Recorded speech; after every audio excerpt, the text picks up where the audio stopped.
کێشەیە کورد کو لە ترکیەیە ئەو 100 ساڵە di komara wî welatî de nehatiye çareserkirin, di konferansa Komara Demokratîk de ajê hêla HDP ve li Stenbolê tê sazkirin, weke babeteke sereke tê gotûbêjkirin. Akademisyen û siyasetmedarên beşdarî konferansê bûn ji bo êş û kêşeyên Kurd ev 100 salin berdewam e, di duyemîn sedsala Komara Tirkiyeyê de careke din rûnedin, balkişandin ser giringiya safîkirina kêşeya Kurd û cîbîcîkirina mafê welatê tiya wek hev.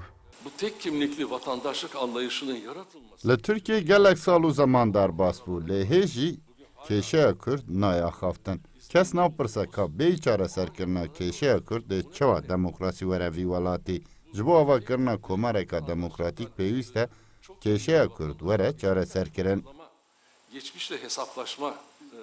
Pirsgirêka gelê Kurd wekheviye, azadiye yani li vî welatî de bi nasnama xwe jiyandine bi rastî. Hêzên mezin em bêjin ê muhalefetan ê îqtidarê nêzîkbûna wan ne baş e. Yani gelê Kurd azadiya xwe dixwaze, wekheviya xwe dixwaze, nasnamê din çawa dijî ew jî dixwaze bi vî awayî bijî. Ahmet Tirkey siyasetmedar ku ji ber tûşî koronayê bûbû bi awayeka online beşdarî konferansê bû da zanîn, projeyên Komarê tev li ser tirkkirina Kurdan hatibû avakirin û heta kêşeya Kurd neyê çareserkirin, demokrasî jî li wî welatî nepêkane.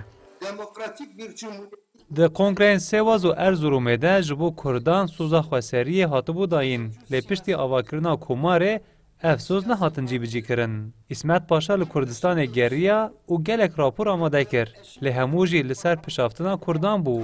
Dewlet bi polîtîkayên zordest hebûna Kurdan înkar dike. Heta ku ev kêşeyên Kurdan neyên axaftin û safîkirin, tu pêşveçûnek bo Kurdan û bo gelên vî welatî dê çê nebe.